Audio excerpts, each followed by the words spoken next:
Hello, I'm Robert, fact checker and science blogger, and helping people scared of many things, and with our Doomsday Debunked group on Facebook.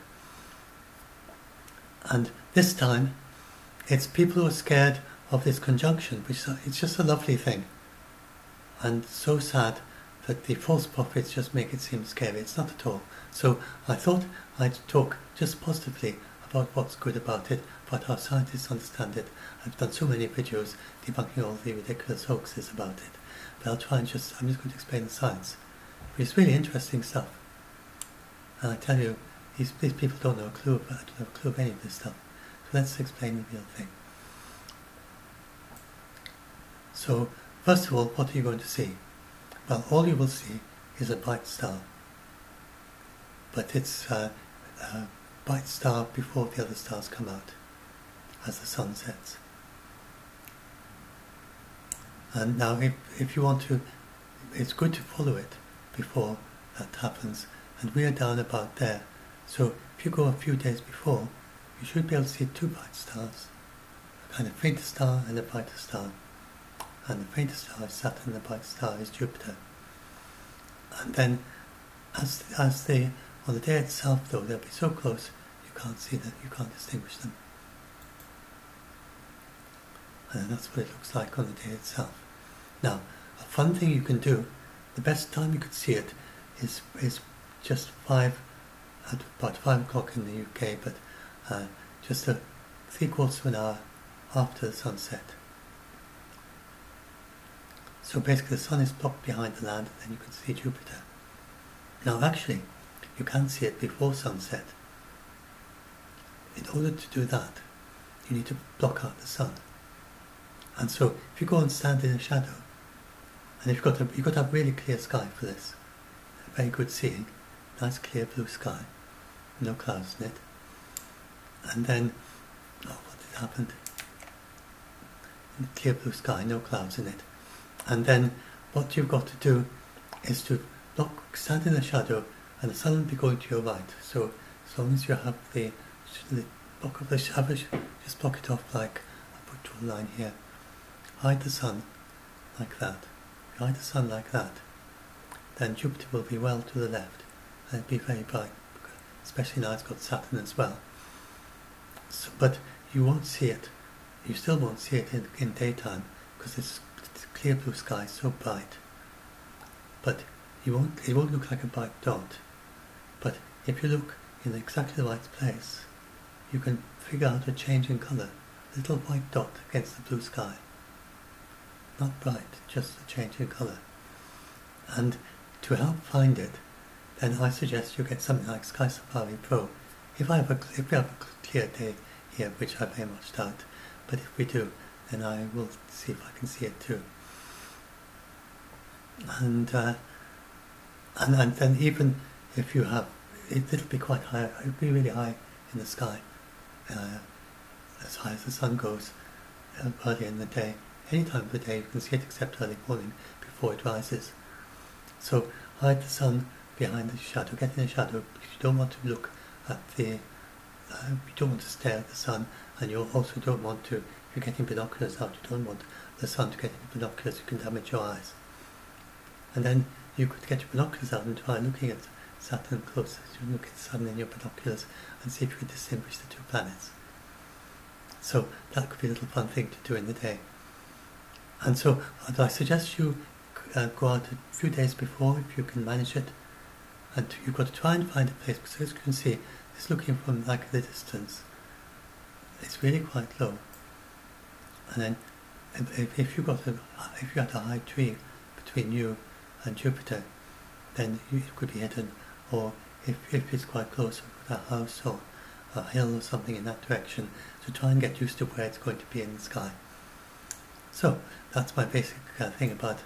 And then if you've got binoculars, then you should be able to see it something like that. You'll see unfortunately the text is a little bit getting in the way, but you'll be able to see Jupiter, you see a nearly as bright object up there, which is Saturn. You see the moons of Jupiter with binoculars. Now if you can zoom in really much higher, first of all you'll start getting Titan appear, a white dot. next to Saturn. And you'll also see, if you get, that's like a very powerful astronomer's binoculars. And if you go in further, then you'll see Saturn's ring as well as Titan. You see Jupiter and you see its moons. Now, and if you go in really far, but then this is like really, I'm going to talk to you about Enceladus, and that's where Enceladus is, but don't expect to see that. So I'm going to talk to you about these things. You know what these things actually are. So let's go and have a look. What do I have first?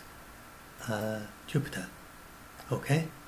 So Jupiter is the brightest of these two. If you can resolve it as separate things, or if you look at it earlier on, in the days before, Jupiter is the brightest one. This is what Jupiter looks like close up. And the most obvious thing is its big, bright red spot.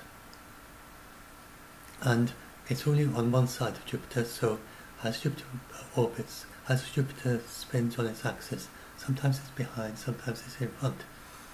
But what is that red spot? It puzzled early astronomers. We now know there's basically a huge hurricane.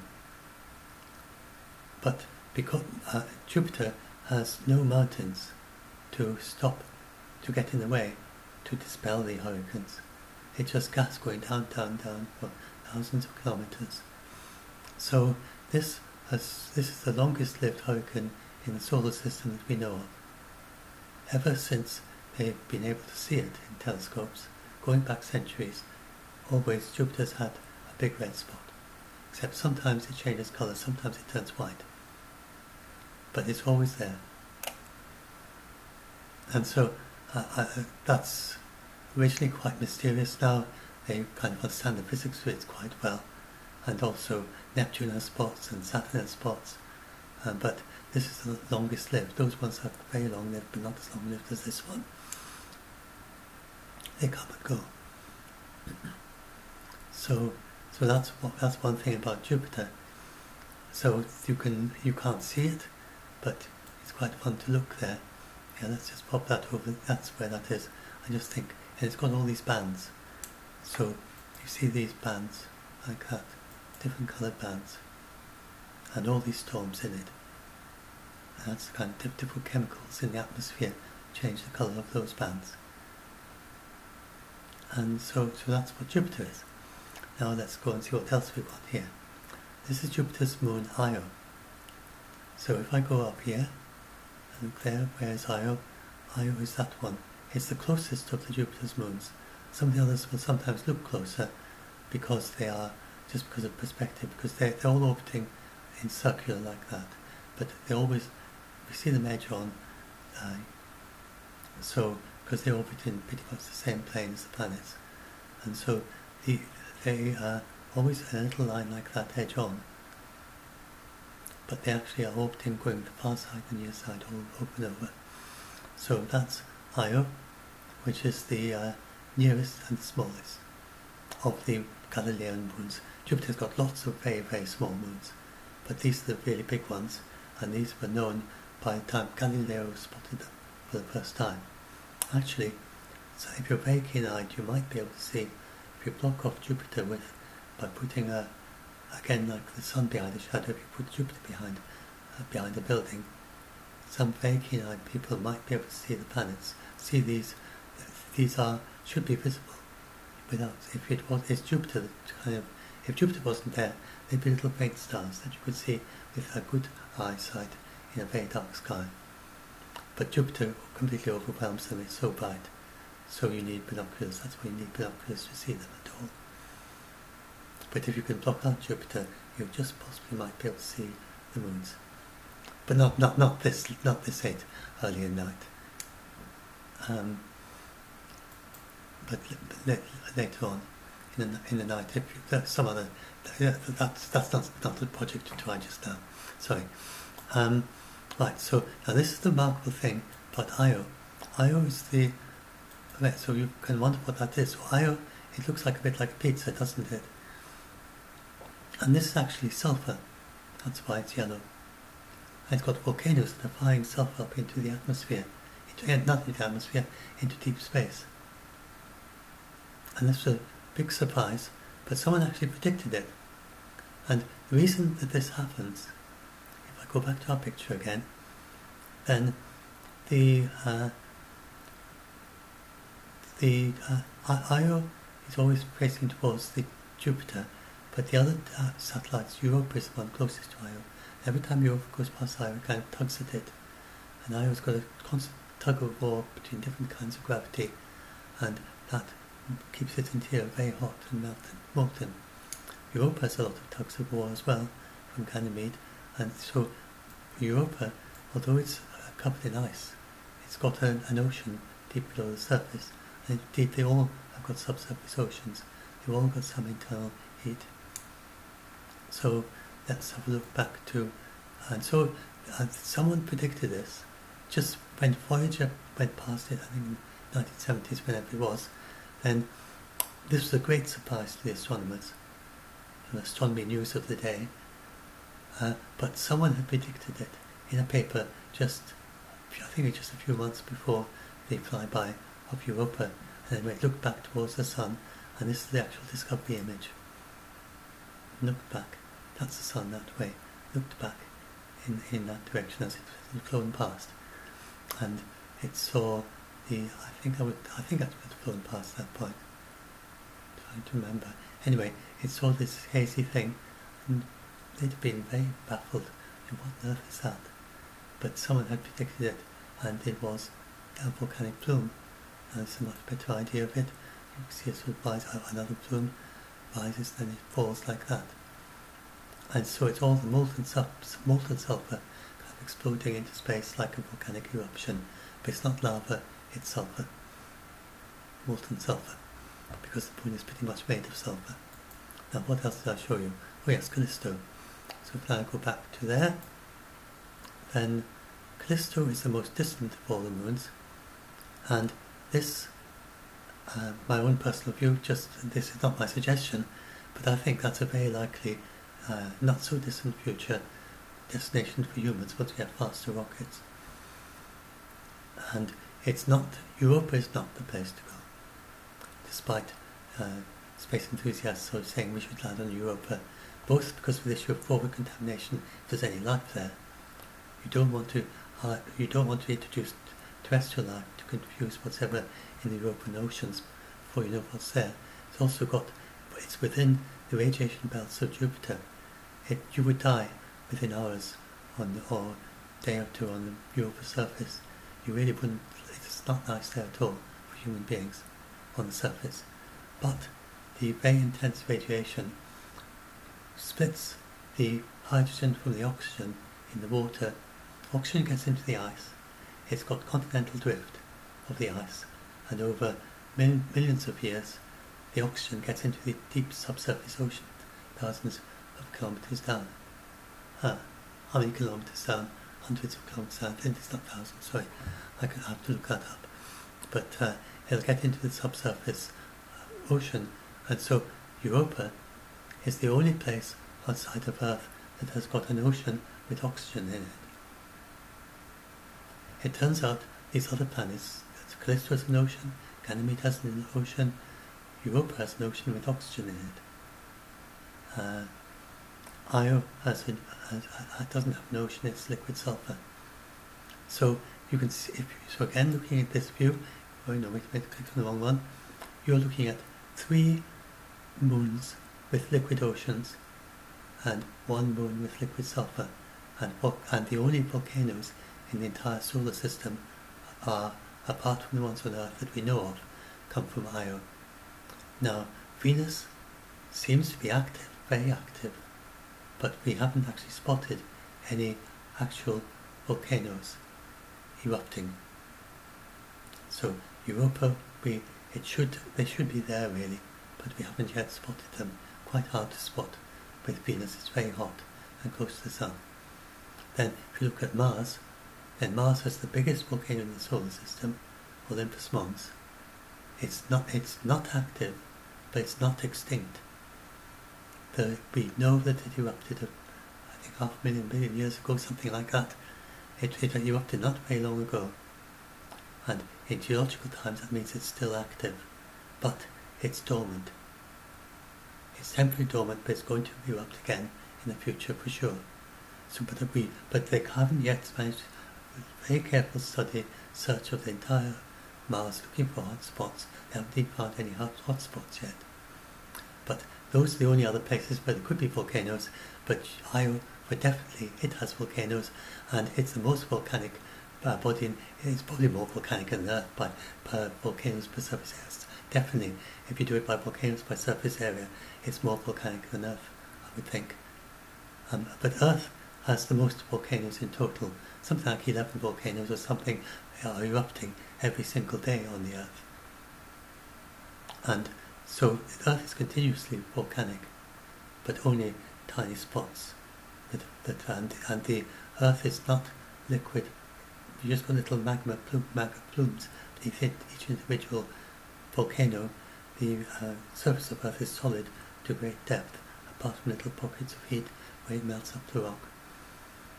So that's Io, the most volcanic body, probably in some ways the most volcanic body in the solar system, including Earth, and certainly the most volcanic body, indeed the only known volcanic body outside of Earth. Indeed, we don't know of any other volcanic body in the entire galaxy or the entire universe, but for sure they're there. This is the only one we know of outside of Earth, is that little moon Io. We know for sure.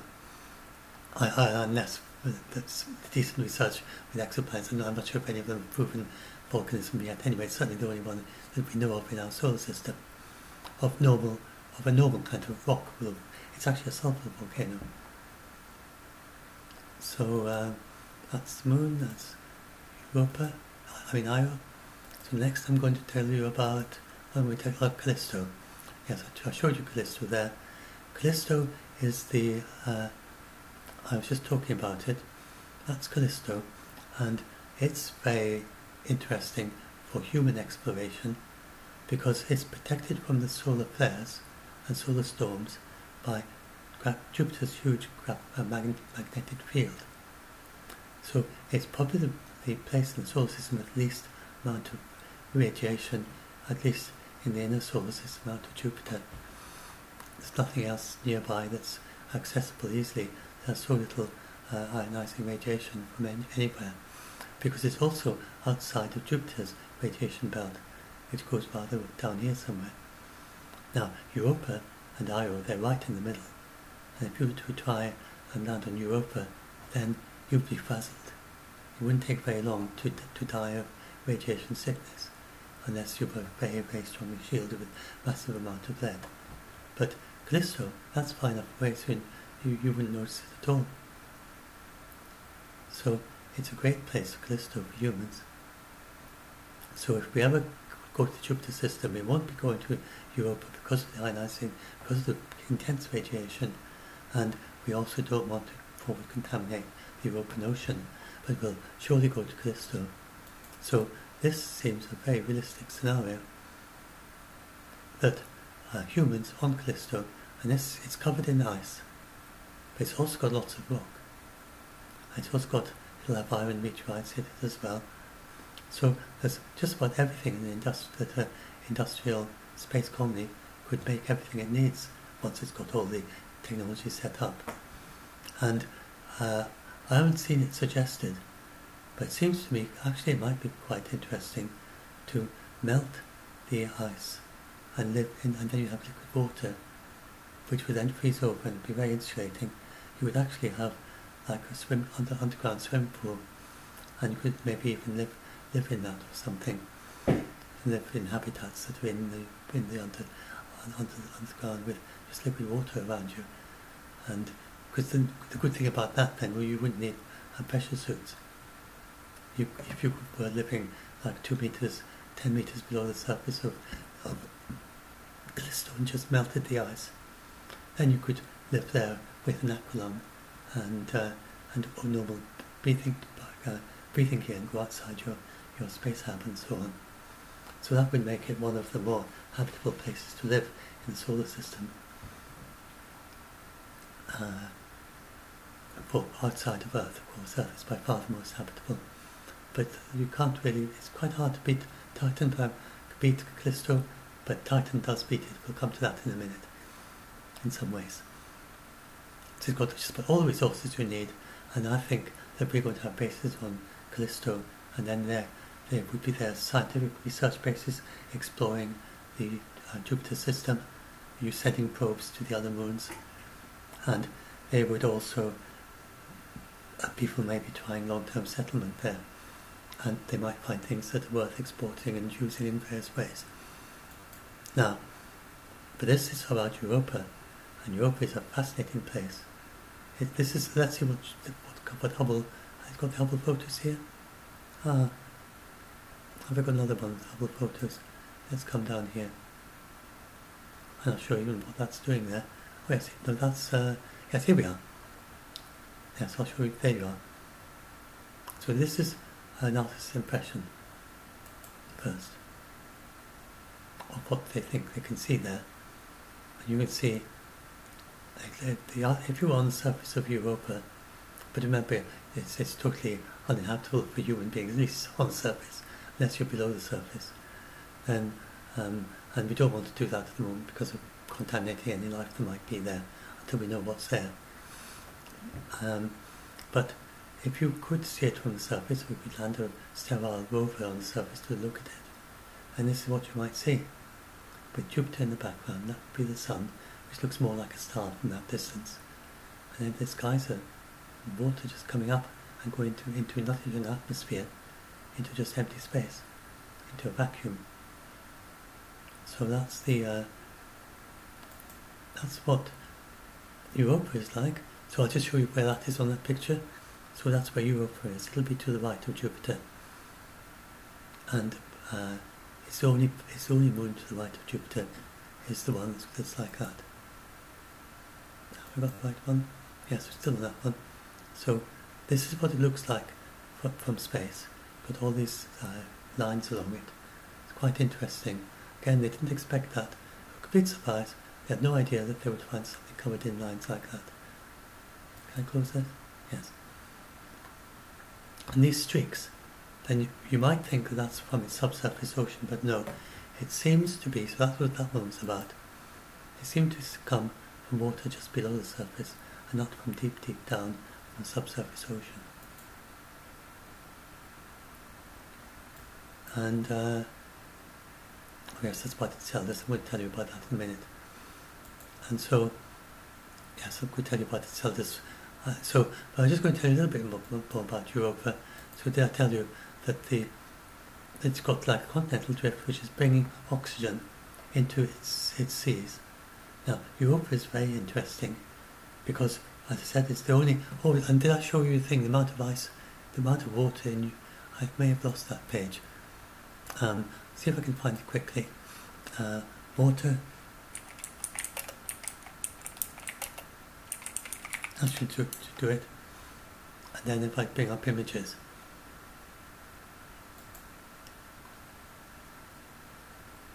Oh, there we are. And I've actually got water from some other places as well. Ah, yes, I'll bring up that one.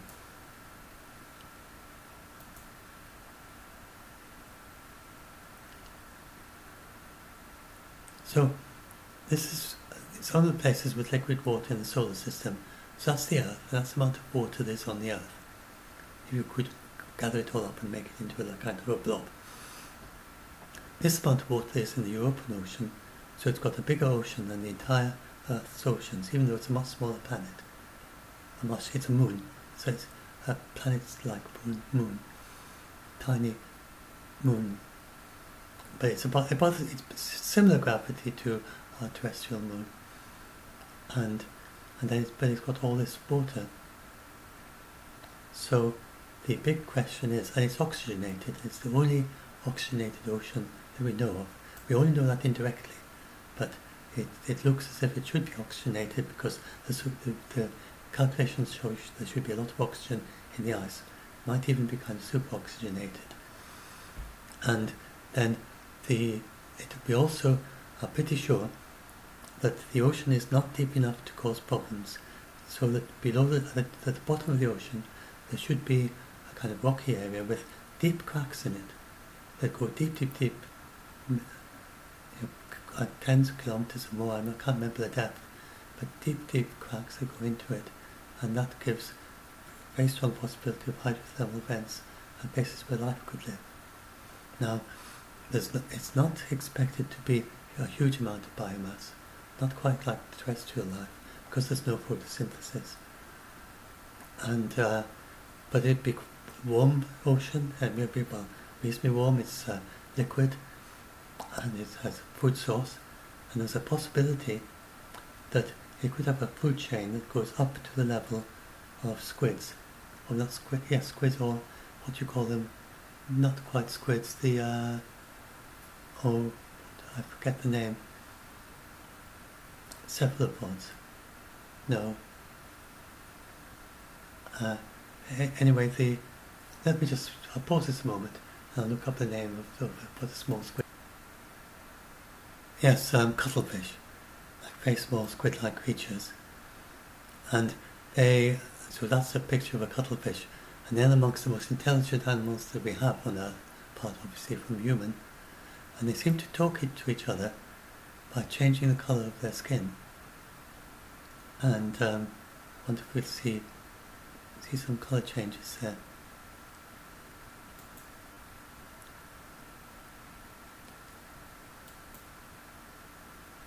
Let's see if I can see something.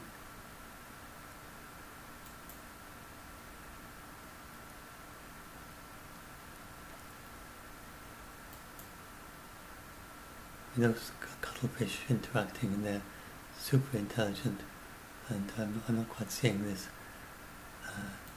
Should have watched this video first.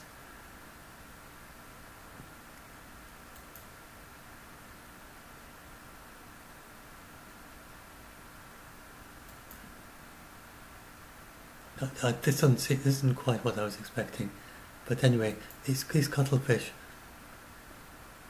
Maybe I should turn on the sound. See what it's saying. Can be threatening, and cuttlefish have a specific message for them. They flatten their body so it takes up as much space as possible and fan out their fins.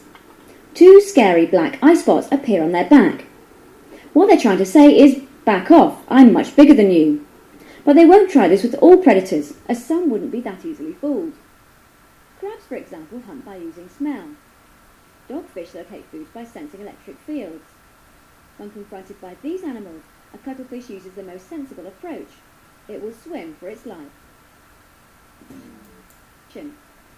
They don't only change their body patterns to fit in, but also use different motifs to communicate with fellow cuttlefish. This male and female pair are enjoying a romantic moment. Some other males approach and try and get in on the action, but the male wants to tell them that the female is all his. By making his zebra stripes more distinct, he's clearly signalling his masculinity. He also stretches out one of his arms as a barrier. He won't let the other males get any closer. Cuttlefish don't only have to deal with each other, there are also predators and prey to attend to. In this case, the pair senses a threat to the diver. And then here's there's some not more interesting stuff than that. Anyway, sorry, you can look it up. Anyway, the cuttlefish are very intelligent, and they have a vast language of different signals. They say it's much more interesting than that. I see if I can find a good link for later on. But that's a cuttlefish, and they're very intelligent. So the thing is that there could be cuttlefish, up to cuttlefish-sized creatures in the European Ocean, and they're really not that far away in intelligence from us. And so this is just very speculative, but if you want to ask, where is the nearest intelligent civilization? Where could it be the closest that alien life could be and not be detected? And Europa might well be it. And you could ask, are the giant squids? But they're probably just big. We know very little about giant squids because we only see a few seconds of footage of them because they only live very deep down. They can't survive on the surface.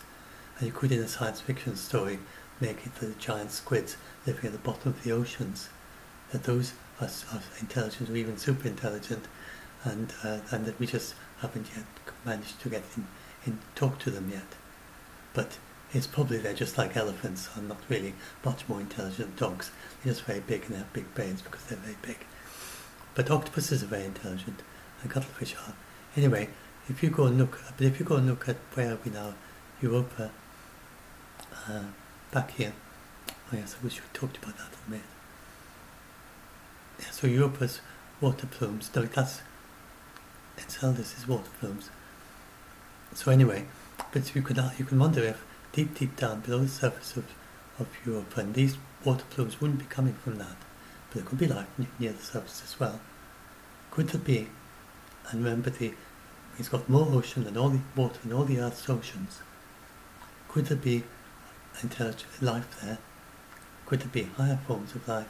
Could there be even intelligent life? If there was intelligent life there, then they would have almost no chance of developing technology, developing fire, making things.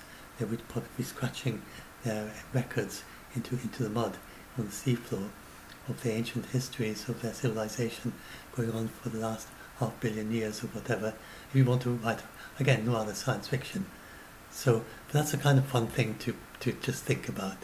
I'm not saying that's very probable, but you can look at that and just think that, if there was an intelligent civilization there in the European Ocean of intelligent cuttlefish-like creatures, we would not be able to communicate with them, and they would not be able to communicate with us. And we just simply wouldn't know about it. So I think that's a rather fun idea. And very non-threatening aliens, because they couldn't have technology. In fact, all the risk would be from our direction to them. And we have to be very careful and considerate as we explore our solar system if there's other life in it. So that's another possibility. And then there's another place which could have life, and that's it's Enceladus. And so Enceladus you won't see with your, even with this binoculars or small telescope. But I explained that it orbits here quite close to Saturn, just outside its rings. Not closer in than Titan, which is way out there. And so Enceladus is the, I did explain that all the moons, yes, all the moons of in the Jupiter system, apart from Io, they have oceans. But it's only really the European one is very habitable. The Callisto ocean, it's got a very strange kind of ice at the bottom, which sinks instead of rising because it's so deep. And it's got such strong pressure, and that kind of insulates the rock at the bottom from the ocean, meaning that there's probably not much that life there could use to survive. So even though it's got a very big ocean, that's Callisto, which is back this one back here. Even though it's got a very big ocean, it's probably not very habitable to life. But Enceladus, that's got an ocean, and it seems it may well be habitable. And what's more, it's spewing, it's sending geysers up into space. And these were the ones discovered first, before the Europa. And Cassini, which is a spacecraft we have in the Saturn System, sadly, it reached the end of its mission, and it dived into Saturn, and it made it to end its life, end its mission, by going into Saturn itself, because they didn't want to run a risk that eventually, in its meanderings around where it's out of control, that it could hit Enceladus. It was basically to protect Enceladus that they did that. So just like we need to protect Europe, we need to protect Enceladus, be very careful what we send to these places, because there could be life there. And it could be very primitive, and it could be very easily damaged by terrestrial life. So we've got to be very careful. Anyway, so again, if you go and look up there, you won't be able to see any of that, but if you look at the Saturn, which is the faint of the two stars, you can think that Enceladus is close to that. And now we come to one of the most exciting moons of all, and this, what have we got? Oh yes, this is Saturn. Saturn has a very strange hexagonal feature. If you look at it from the poles, at its north pole, it's called the hexagon, and just a few frames repeating over and over. But this rather puzzled the scientists for quite a while. I don't know if I think they more or less sorted it out, but it's quite a strange shape that to have formed. And it's kind of rather cool again. If you go back then, you look at the Saturn, which is the fainter of the two bright stars, and it's got this hexagonal pattern around its pole. It's really quite strange, but you can figure it out. It's basically kind of eddies kind of coming together and a kind of resonant wave thing. You see it's hexagons going out and out. So now, what else do we have? Then, this was way back in 2009, they spotted this bright glint in Titan. So if I go back here again and look at Titan, is that one, that's where it will be on that night. Then Titan is just, when they actually got there and photographed it close up, and they got this bright glint. The sun is obviously behind the picture there, because this is the shaded side and that's the lit up side you're just seeing. And so really only one possible explanation. It's reflecting off an ocean. So Titan has lakes, not really big things. So Titan has lakes. Now, this is not water.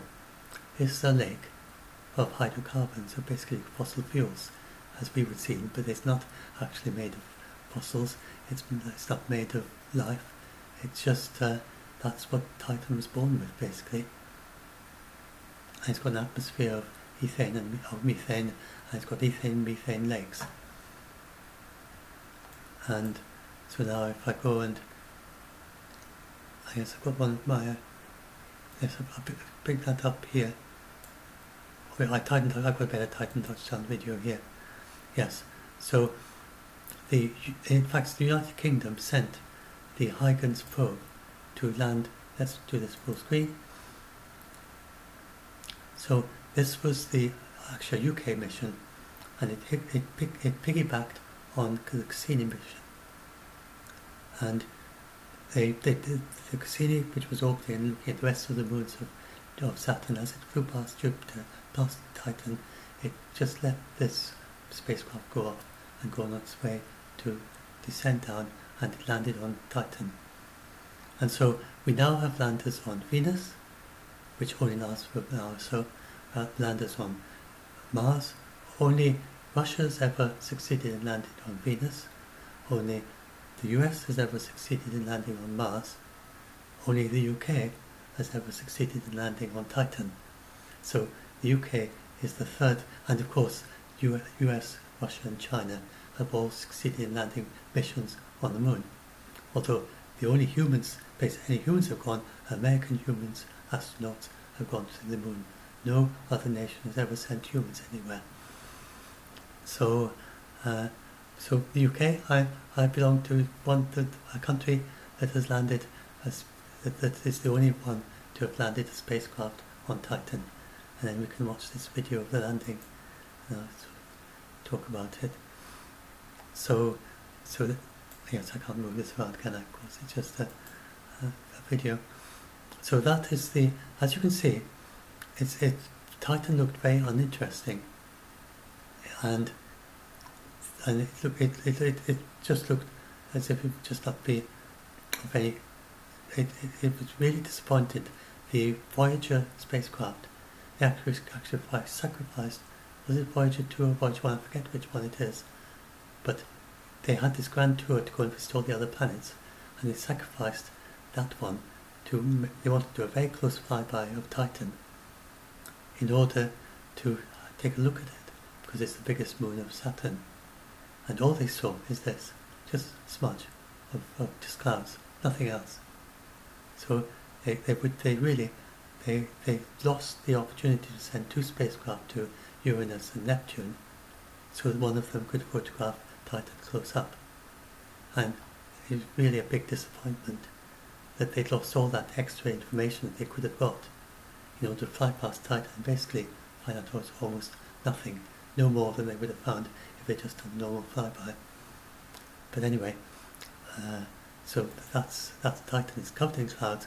We can now see through the clouds, so then this is the actual landing, and you gradually see it begin to take shape as it comes in, gradually appearing, and there we are.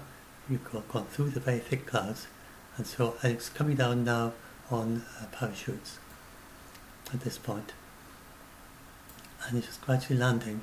And so it's the only landing we've had, the only place the UK has ever landed a spacecraft, and the only landing we've ever had on a place with a thick atmosphere like Earth, apart from Venus, no very much thicker atmosphere, of course. The only landing we've ever had in a place with lakes. Yeah, so there is something, and of course in a place with a methane ethane atmosphere, and so that's quite exciting. And if you want in a little while, it's actually going to land on the surface. Do I need to jump it? It is quite long. It's 4 minutes. Let's pop forward and see what happens when it lands.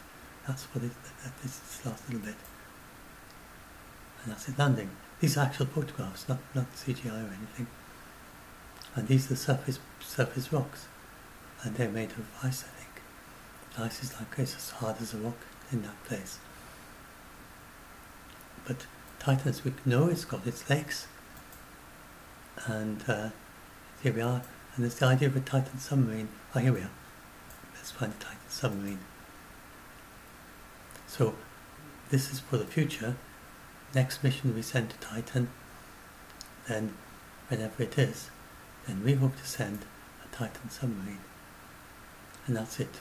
That's it. It would land in the largest lake of Titan. This is the artist's impression. Yeah, let's just see. Oh yeah, it just fades into it. So it's really the only place in the solar system where it makes sense to send a submarine. And there we are. It's diving into the Titan lake. So we might have Titan submarines exploring the Titan lakes. And there is a very remote, not that remote, there's a possibility of life there too. But the life on Titan, it would have to be kind of inside out. Our life is surrounded by water, and then it makes these cells that are and to repel the water in order to make a cell between the inside and the outside. You have the opposite tails. You have the repelling tails stuck together, and then the other bits pointing the other way to meet the water on the inside and the outside.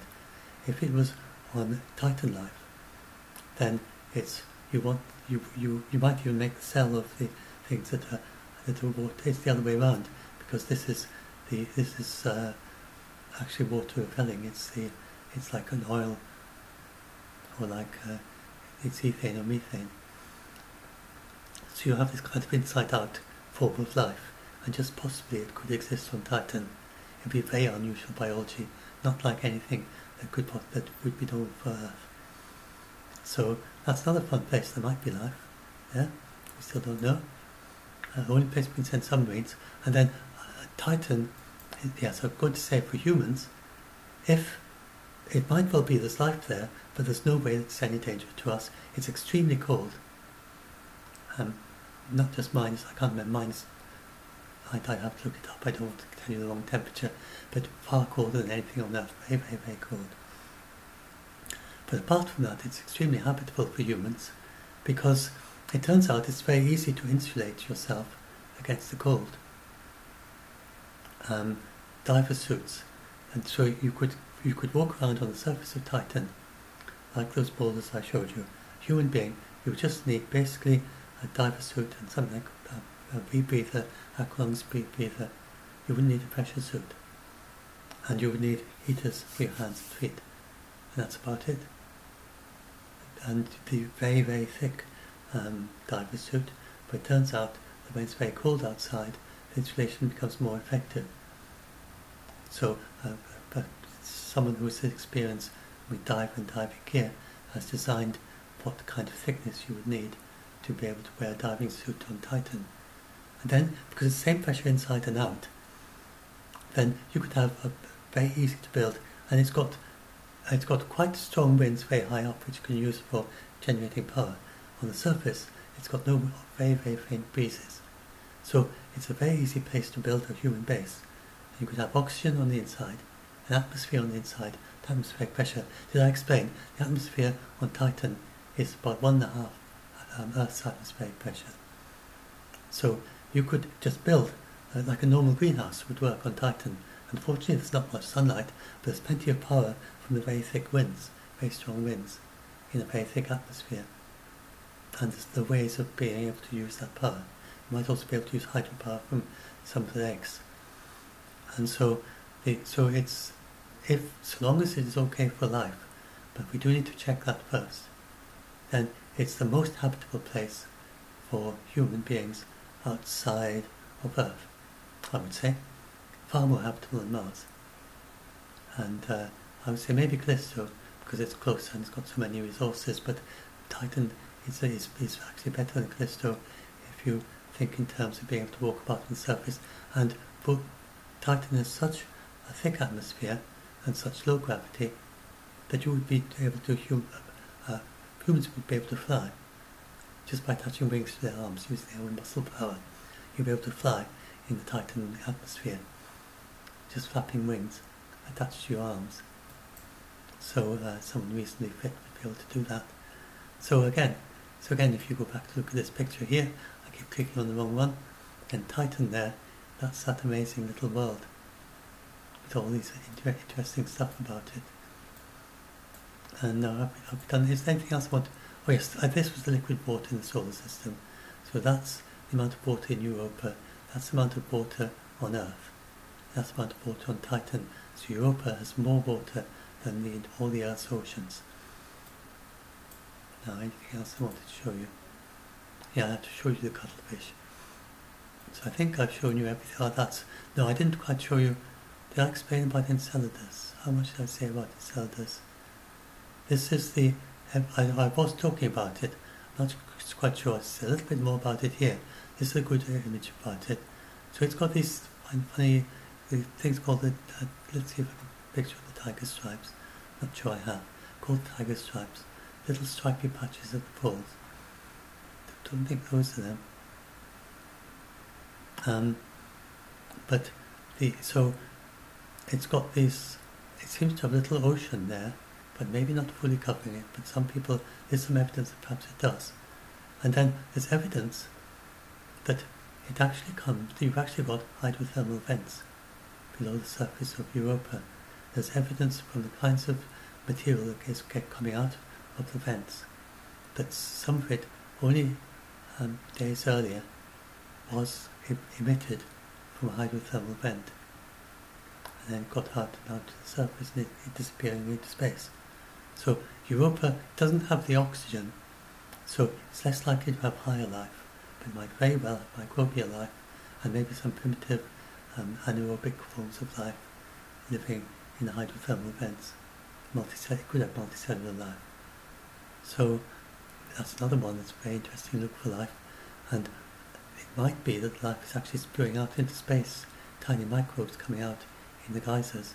You just pick it up with a flying past spacecraft without even having to land. This would make, unless Europa is like that too, but this would make Enceladus and possibly Europa the only place in the solar system where you just possibly might be able to pick up a sample of life to study it just by flying past without ever landing. So that is also up there. And that's one of my favourite worlds, and Titan is. What high resolution Navi, I did that. What else have we got? So that's it. So now I've finished. I've got about 50 minutes, but hope 50 minutes of positive stuff. And so then I'm just going to have a look at that. So you've got Jupiter with its bands. You've got all of its moons have oceans. That Europa has a very high chance of having life with its oxygenated oceans. It could even have very high forms of life, like cuttlefish. Very small creatures, but pretty intelligent. Cuttlefish are pretty intelligent. And it could have, all of the moons have oceans except for Io. Where's Io gone? You just got to go in a little bit and show its label. Except for Io, which has got those sulfur volcanoes. Then we have the Saturn System, with its, I haven't shown you the marvellous rings of Saturn. If I zoom right in on this, you can actually see them. They seem to have a high resolution image of Saturn for some reason. So if you could get very close to Saturn, this is what you'd see. This is way beyond what you can see with photographs, what you can see with a normal telescope. And we just know about this mainly through Hubble Space Telescope and good photographs from spacecraft. And as you can see, and then where's Enceladus? It's a little bit further out. There's Enceladus, a little bit further out beyond the main rings. These rings are made of ice particles. So, little lumps of ice. It's not solid. The rings aren't solid. They're just lots of independently orbiting ice particles orbiting the Saturn system, orbiting Saturn, and they create this wonderful ring effect. So that's Saturn. And I don't think this one gives high resolution of Titan. No, you can't see Titan. Huh, how weird. Something. Titan doesn't have any craters. Why have they got craters on Titan? Could they have made a mistake? It's very stellarium. It's very.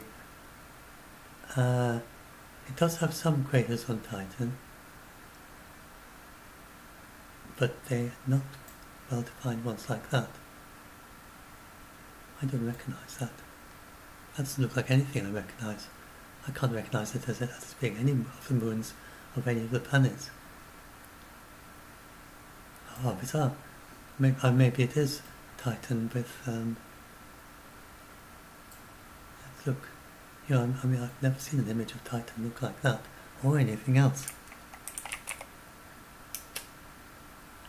Any of you expert on stellarium? I'm trying to look, images of Titan moon, and see if I can see anything even remotely resembling that. I don't understand. This is very weird. Why Titan moon? I mean, because there must be some explanation for it. See, none of them even remotely resemble that.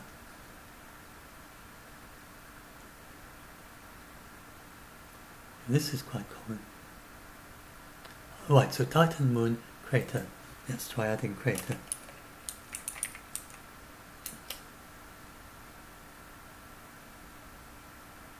Ah, right.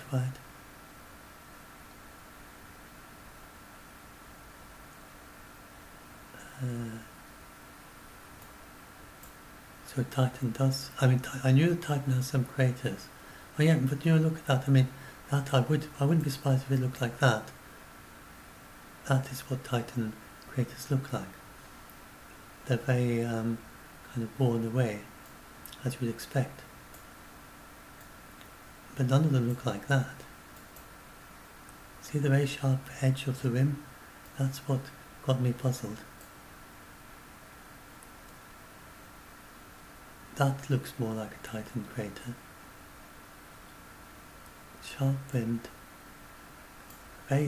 Google News is very Titan moon crater sharp rimmed. See if it recognises that phrase. It's quite good at this sort of. There we are. No, that's just sharp crater. Anyway, don't want to keep up with that. Is not. That's quite strange. But if any of you know about stellarium, if you wonder why it's got such, if you have any ideas about why Titan has got such a surprising image for it, then do let me know in the comments. Anyway, so we've now done a tour of both Jupiter and Saturn system, and that's just the stellarium software. It's an open source software, and this is an online version of it. I've put links to all these pages in the video description, so you can go and find out more about any of this, and then do ask me about any of this. There's nothing here that is scary in any way, because these planets, they look as if they're close together, but Jupiter and Saturn, they're far, far, far away from each other, and each is stuck in its own orbit. Saturn can never come anywhere near the Jupiter orbit. Jupiter can never come anywhere near the Mars or the asteroid belt or the Earth orbit. Earth can never come near any of the other planets. They're all stuck in their orbits, kind of like a rut that they're in. They just can't get out of them. So anyway, so hopefully that this is a rather long video, but it's I thought maybe a nice long video, only not talking about anything scary, just talking about all the interesting science that there is, that is hidden in just that one bright star. It was Voyager that started off this new discovery of the solar system, and basically just about every single moon and planet that we see is unique. It's quite extraordinary, especially all the bigger moons. You put up an image there of any of the larger moons of Jupiter, Saturn, the two moons of Mars, the Earth's moon, and Pluto, and Charon, and Neptune's moon, Titan, and any of the larger moons, and show it to any astronomer who's kind of keen interest, and they will immediately label it and say, that's that one. They will know which one it is, because they look so different from each other. So Europa, Ganymede. As I say these names, I've got a picture of a different moon. So Io, Europa, Ganymede, Callisto, Phobos, Deimos, Charon, that's Pluto's moon, Titan. They all look so different from each other. So I suppose the two moons of Mars look a little bit similar to each other, and Deimos and Phobos. Indeed, I tend to somewhat confuse them. Not that they don't look identical. If you look at Deimos moon, but they're rather similar in character. Two moons of images of Deimos, and then yes, so that's the Deimos one. This is the Phobos one.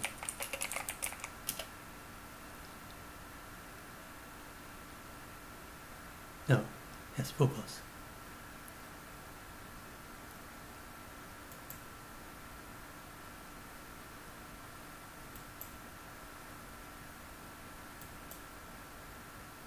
That's the innermost, in fact.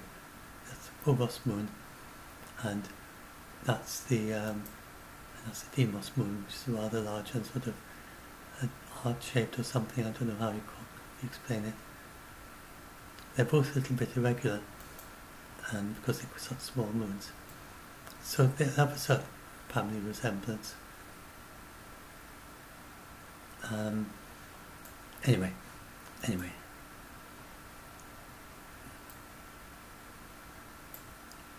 Rather rambling now, so I'll just stop this. I'll put it up. If you've got any questions, anything you want me to do a video about as well, do say in the video description things you particularly like a video about, and hopefully this helps you get I think that actually astronomy is quite fun. It's not scary. It's really it's my favourite, a very favourite subject of mine. I've been following astronomy all of my life, since I was a teenager at least, and so back in the 60s, and so just very keen on the subject. So anyway, I love to talk about it, and I thought it might just be able to share some of my enthusiasm for astronomy, but maybe help some of you who have been scared of what is really not scary at all, and really rather fun, and a very lovely thing.